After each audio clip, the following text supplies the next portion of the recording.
My name is Sophia. I am 26 years old and my parents have been choosing my life since I was 13. They never called it control. They called it love. Love sounded like rules. Love sounded like schedules. Love sounded like you will thank us. One day when I was in middle school, they chose my classes. When I was in high school, they chose my friends. When I turned 18, they chose my major. When I turned 20, they started choosing my future husband. They believed they knew what was best for me, and I was taught very early that disagreement meant disrespect. I learned how to nod, how to stay quiet, how to swallow feelings before they reached my mouth. I was a good daughter. That was my first identity in high school.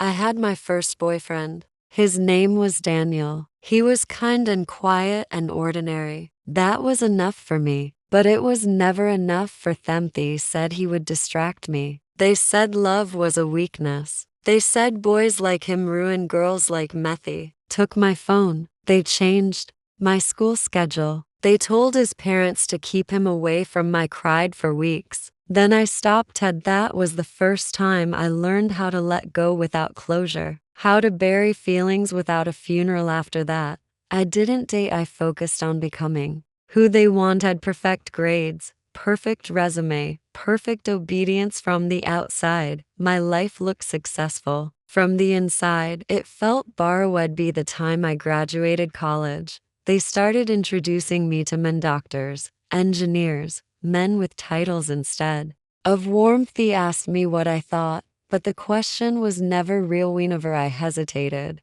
they reminded me of everything they had given me, everything they had sacrificed. Said love became a debt, and I was expected to repay it. With Abba Densathan I met. Jackie met him on an ordinary afternoon at a small cafe near my office. He was standing behind me in line arguing politely with the barista about oat milk. Smiled when he noticed me watching, not the confident kind, not the charming kind, just real. We talked about nothing important, about work, about being tired, about how life felt heavier than it should. For the first time in years, I felt seen without being evaluated. Jack didn't ask about my achievements, he asked how I felt. We started meeting after work.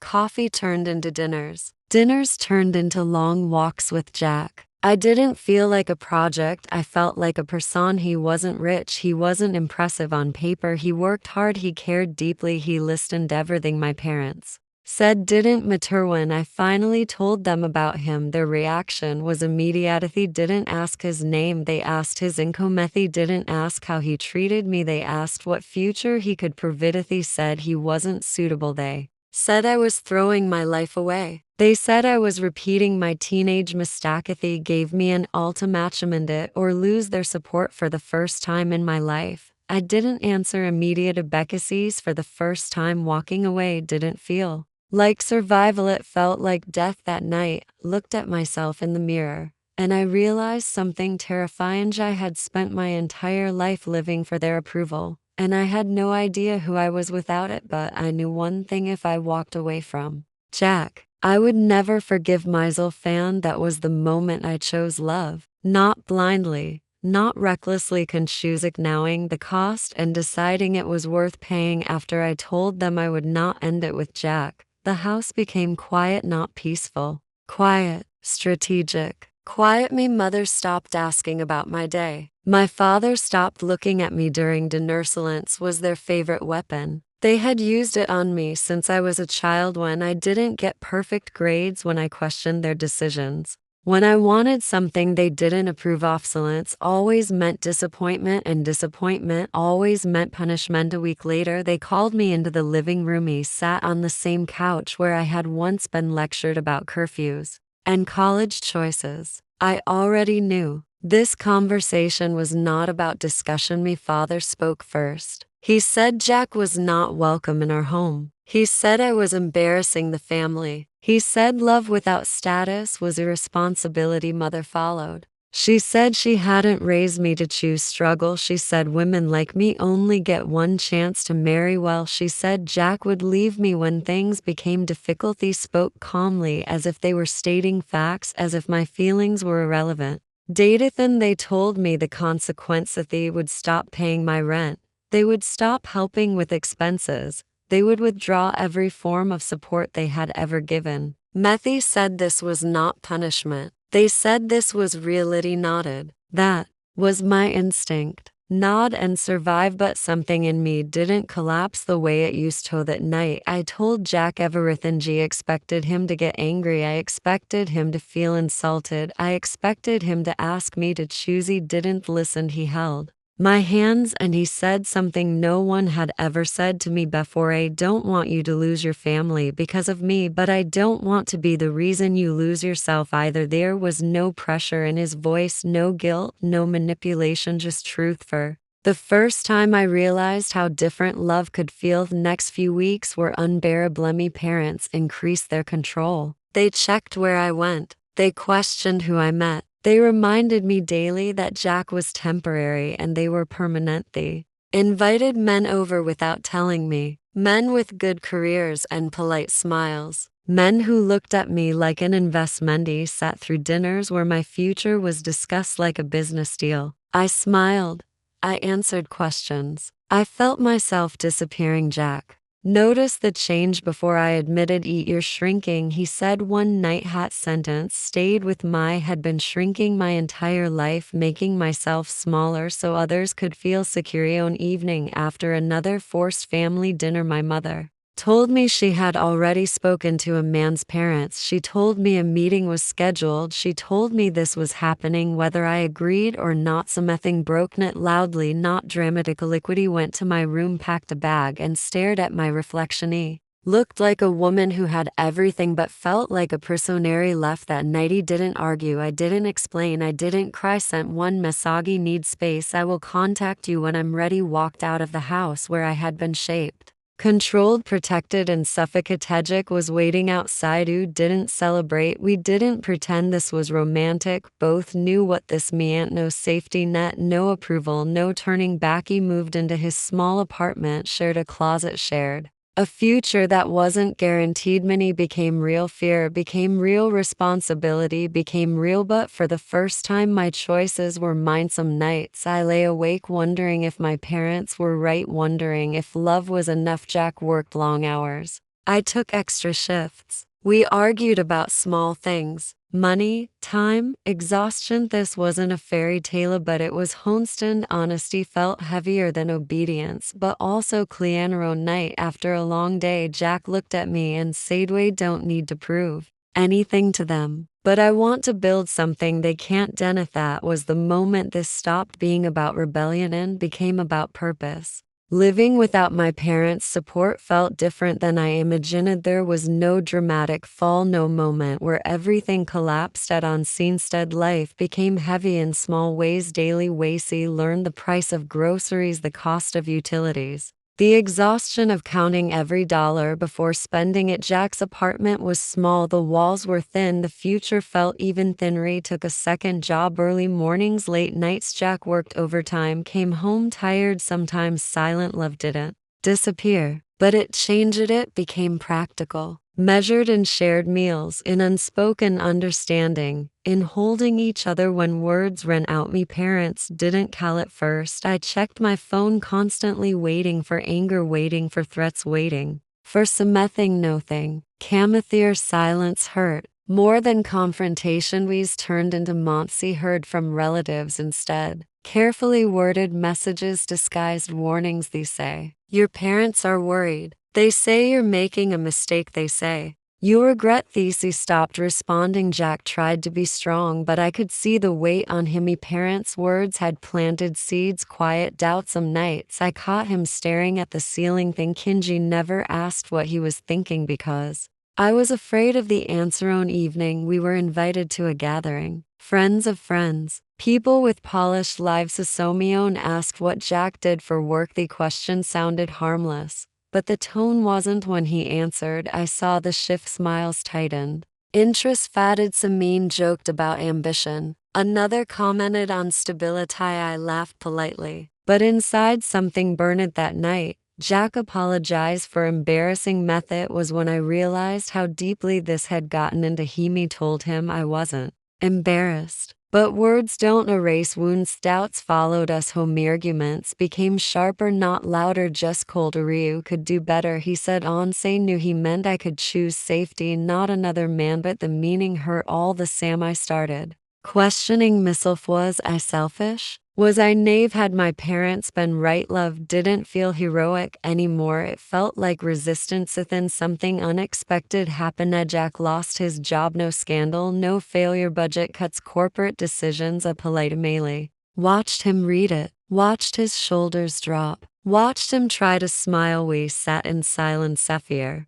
didn't scream. It settled. Bills, didn't care about love, rent, didn't care about principles. That night I cried quietly, not because I blamed him, but because the future felt fragile. Jack didn't sleep. The next morning he started making plans, job applications, freelance work, temporary solution. She refused to quit. Had stubbornness. That quiet refusal was the reason I stayed. Months later an opportunity came. Risky, unstably, a business idea. One my parents would have dismissed immediate. Lie. Jack wanted to try. There was no guarantee, no approval, no safety net. Only a 40 invested what little savings I had. Not because I was sure, but because I believed in him. Days became harder, the nights shorter. Failures came quickly. Success came slowly. There were moments, dark moments, where I almost called my parents, almost apologized, almost went home, but every time I thought about returning, I felt myself disappearing. Again. Then slowly, very slowly, things shifted. Jack's work gained attention, not dramatic success, but real progress. Clients returned, recommendations spread. We weren't winning, but we were surviving. Night after, paying rent on time for the first time without fear. Jack looked at me and said, "They don't know what we're building, but one day they will see." I didn't answer because deep down I wasn't sure. I wanted my parents' validation. Anna Marie wanted peace, and I knew the hardest part was still ahead, because success would change everything. And nothing scares controlling people more than proof they were wrong. Success didn't arrive loudly, it didn't announce itself, it slipped in quietly. A new client, then another, then a recommendation from someone we didn't expect. Tax work started to stabilize, not wealthy, not impressive to my parents' standards, but solid. For the first time, we stopped calculating every purchase. We stopped holding our breath at the end of each month. And that was when my parents returned it with apologies, not with concern, with interest. Me mother called first. Her voice sounded gentle, carefully softened. She asked how I was. She asked if I was eating well. She asked if I was still struggling. He answered honestly. I said we were fine. There was a pause. Then she asked about Jack's work, his income, his future plans. Questions felt familiar, like an inspection. A few days later, my father Khalede said he had heard Jack was doing better. He said he was proud that I had learned responsibility. He said it was time to talk. They invited me to dinner. Jack told me I didn't have to go. He said we didn't need their approval, but I went, not because I needed them, but because I needed to see them clear. Life house looked the same, the furniture unchanged, the rules still hanging in the air. They complimented me, said I looked thinner, stronger. They asked about Jack again, but this time the tone had shifted. Less judgment, more calculation. Me father said maybe we were too harsh. Me mother said maybe people can change. They suggested Jack come next team. I smiled and declined. That was when their patience cracked. Me mother reminded me of everything they had given me. My father reminded me of what I owed. They said love didn't erase responsibility. They said family should come first. He told them calmly that I wasn't choosing between them and Jackie had already chosen myself. They didn't like that answer. After that, the pressure increased. Relatives called, friends of the family appeared unexpectedly, advice disguised as concern. They asked why Jack still hadn't proposed. They asked what security he could offer. They asked how long I planned to live like this. They didn't attack him directly, they attacked time. They planted fear. On evening, Jack overheard a conversation. Someone questioning his worth, questioning his intention. She didn't confront them. He confronted himself, worked harder, slept less. Success became obsession, and that scared me because I recognized the pattern. The same pressure, the same invisible expectations, the same silent demands. He didn't leave one cage to build another. When I told Jack this, he listened, and for the first time he said something that surprised me. I don't want to win, just to prove them wrong. I want to build something that lets us breathe. That was when I knew we were changing together, but my parents weren't. Donathy invited Jack to dinner this time. He accepted. The table was polite too polite. He asked about his business, his plans, his long-term vision. They praised his effort, then questioned his limits. They suggested connections, opportunities, conditions. They offered help, but help always came with strings. Jack declined politely. My mother's smile froze. My father's voice hardened. They said refusing support was irresponsible. They said pride was dangerous. They said love wouldn't pay for children. That was when Jack spoke. Contra lead said he didn't need permission to love me. He said success built under control wasn't success. He said he respected them, but he wouldn't surrender his life. Silence followed. He unforgiving. That night my parents told me clearly if I continued this path I should not expect them to stand beside. I didn't argue because I already knew leaving was easier this time. Yes, we walked away. Jack squeezed my hand and I realized Soma think this wasn't about love, Anna Maria. It was about freedom, and freedom once tasted is impossible to forget. But I also knew closer we got to proving ourselves, the harder they would try to pull us back, because control doesn't end quickly and the real test had not yet begun.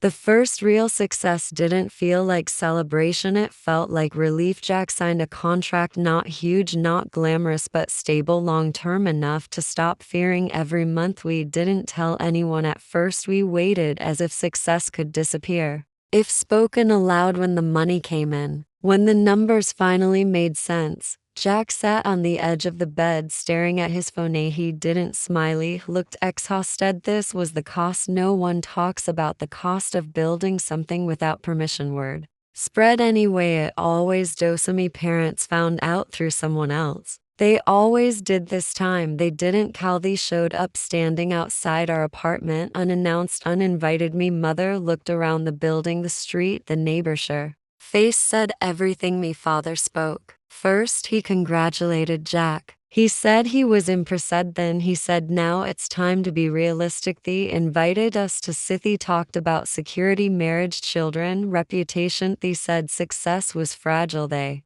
said we needed structure. They said they could help us expand. They didn't say control, but it hung in every sentence. If they offered connections, money, protection in return, they wanted influence, additions, timelines, boundaries rewritten. Jack stayed silent. He let them finish. Then he looked at Menet for permission. For Alan meant I spoke. He said we were grateful, but we weren't interested. Me mother's expression changed instantly. Said I was being stubborn. She said independence was overrated. She said women always paid the price for pride. Ethan, she crossed the line. Said Jack would leave me, that men like him always did, that I would come crawling back just like before. Something inside me hardened. He told her calmly that I had already left once, and I survived that. Silence fell again. This time it was different. Me father stood up. He said this was my final choice. If I continued this path, I would no longer be considered part of the family. No inheritance, no support, no protection. Said I should think carefully. Looked at Jack, didn't speak. He didn't interrupt. They trusted me. That trust was heavier than any 3D. Told my parents that I had thought carefully for years. That I was done being shaped, done being managed, done being Onetti. Said I love them, but I wouldn't live small to make them comfortable. Me mother cried. My father turned cold. They left this time for real. That night Jack and I sat in silence. We didn't celebrate, we didn't mourn. We understood what had happened. We had crossed a point of no return. In the weeks that followed, things got harder. Again, pressure found new forms, rumors, subtle warnings, doors quietly closing. Some opportunities disappeared. Some people stopped responding. Jack noticed. Said so did Ithis. Was the cost of saying no to power. Jack began pushing himself again, trying to compensate, trying to prove. Stopped. Timmy told him I didn't leave one prison to build another. We argued, not loudly but deeply. For the first time, love wasn't enough, had to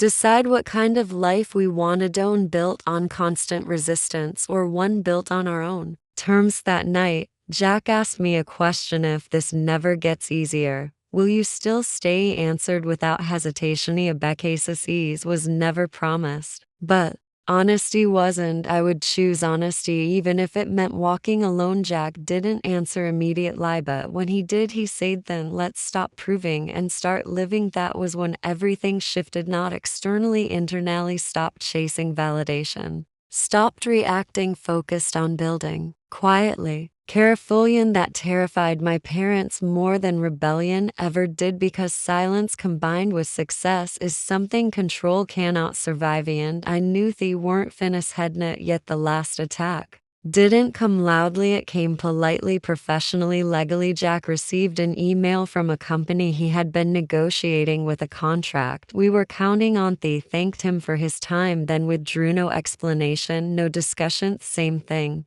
happened again and again. At first, we thought it was coincidence. Then someone warned us quietly, your name is being questioned. People are being advised to stay cautious. He knew immediately. My parents never shouted when they wanted to win. They whispered. They knew people. They knew how systems worked. They knew how to close doors without leaving fingerprints. Zach didn't want to believe it. He wanted facts, proof. He didn't need proof. I had lived with this kind of pressure my entire life. He called my father. He answered calmly, as if he had been expecting the call. He said, "They were only protecting me." He said, "Jack was unstable." He said, "Business required trust." Said, "If you come home, this stops." Not if. When he hung up without responding that night, Jack broke it dramatically, not loudly. Sat at the table staring at papers and said he don't know how to fight this. For the first time, he wasn't questioning his worth, was questioning reality, and that scared me more, because love can survive doubt, but survival requires strategy. Didn't tell Jack everything immediately. I needed clarity. Met my parents alone. They welcomed me as if nothing had happened. They offered solutions. They could come home, take time, let things cool down. They would fix everything. They never mentioned Jack's name. They didn't need to. Ask them directly if they were interfering. Me mother smiled and said, "We're only guiding the right people away." That was my answer. He stood up and told them something I had never said before, that their love felt like ownership, that their protection felt like suffocation, that I would rather fail freely than succeed under them. My father warned me, "We're burning bridges you can't rebuild." He told him calmly. No, when I left, I didn't feel scarred. I felt finished. Back home, I told Jack the truth. I didn't react immediately. Then he said something that changed everything. Then we stopped being visible. We stopped playing in their world. That night, we made a decision. Jack would step back, restructure, operate quietly, smaller projects, different channels, no attention. It was risky, but so was staying exposed. Months passed slowly. Painful. Income dropped, then stabilized, then grew again, this time without interference. My parents reached out once, then stopped. Control only works when you react. We didn't. One evening, as we sat together, exhausted but steady, Jack said they tried to break us, but they taught us how power really works. Not loud, not proud, quiet, patient, unstoppably. I realized something. Then this wasn't a love story anymore. It was a transformation, and I was no longer the daughter they Rossetti, was someone they could no longer reach. But I also knew they wouldn't accept that. Quiet final confrontation was still coming, and when it did, there would be no compromise. The final confrontation didn't happen at home, it happened in public. That was not an accident. Me parents believed power worked best when witnessed, so I chose the same language. Invitation came from them, a family gathering, neutral territory, relatives, old friends, people whose opinions mattered. They wanted to reclaim the narrative. They wanted to show that I was the confused daughter and they were the patient parents. Jack didn't want to go it out of fear, out of exhaustion, but I knew this was necessary, not to convince them, but to release myself. When we arrived, the room fell quiet. Polite smiles, careful glances. Me mother hugged me too tightly, too warmly. Me father shook Jack's hand firm. Measured the conversation, started gently questions about work, about plans, about stability. Then the tone shifted. Me mother spoke about sacrifice, about how parents only want the best, about how children don't always understand. She looked at me when she said it. Me father followed. He talked about responsibility, about reputation, about how love without structure leads to ruin. They never attacked Jack directly. They didn't need to. They wanted me to feel small again, and for a moment I almost did. Old instincts surface, the urge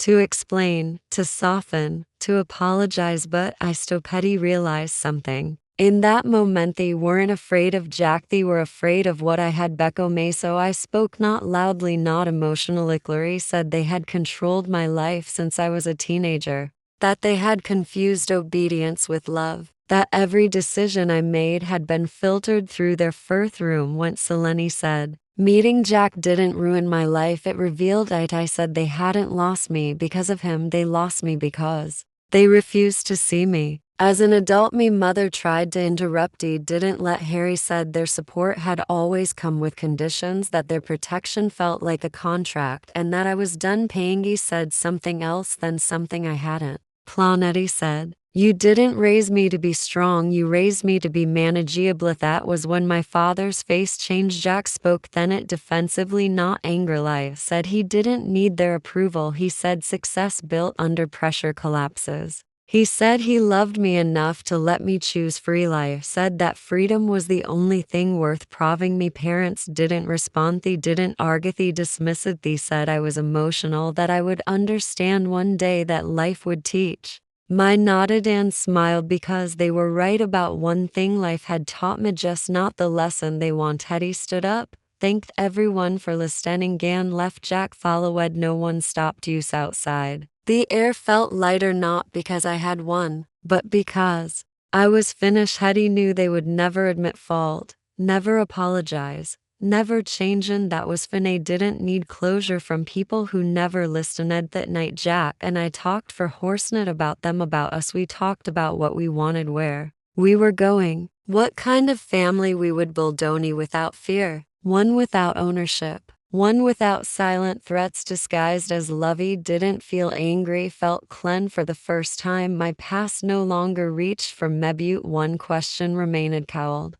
Success speak louder than boundaries, or would boundaries have to be enough? The answer came sooner than I expected. Success arrived quietly. Just like everything that mattered, Jack's work reached a level where it no longer needed explanation, not flashy, not public, but undeniably it stayed. Projects grew, stability settled, and we didn't announce it, we didn't post it. We lived with it. Was when my parents stopped reaching out entirely. No more warnings, no more offers, no more pressure. Silence returned. But this time it wasn't a weapon, it was surrender. He heard through relatives that they knew Jack was doing well. They knew I wasn't struggling. They knew I hadn't come back. They didn't say they were wrong. They never would. Control doesn't apologize, it retreats. One afternoon, almost a year after I left, me mother sent a message. It was short, carefully written. She said she hoped I was happy. She said they had done what they believed was best. She said the door was open. He read it, then put my phone down. He didn't reply immediately. BackThis happiness didn't require acknowledgement, and peace didn't need permission. Later that night, showed Jack the Misagi. Didn't ask what I would do, he already knew. He replied politely, briefly, said I was well. I said I wish them health. I said I needed space. No explanations, no defenses, no reopening. That was the final boundary move shortly after. Not because we were running, but because we were expanding. A new place, more light, more quiet. On evening as we unpacked, Jack asked me something. Simply, do you regret it? I didn't need time to think. No, I didn't regret losing approval. I didn't regret choosing uncertainty. I didn't regret choosing love, but more than thought, he didn't regret choosing myself. Me parents taught me discipline, structure, ambition. Jack taught me agency, partnership, freedom. Both shaped me, but only one set me free. Understand my parents now better than I did before. They were afraid of instability, of judgment, of losing control. But fear is not love, and protection is not ownership. One day, if I become a parent, I will teach my child strength, but I will not demand obedience. As proof of love he will offer guidance. Not could Jesse will trust. Not manageth that is the legacy I choose is for. Jack and Mew are not perfect. We still argue. We still struggle, but we choose each other every day. Without threats, without debts, without conditions, and that choice is the only proof I ever needed. This is not a story about defying parents, it is a story about leaving a life that was chosen for me and building one I can finally stand in. Free lickety do. Parents have the right to choose their child's future if they believe they know better.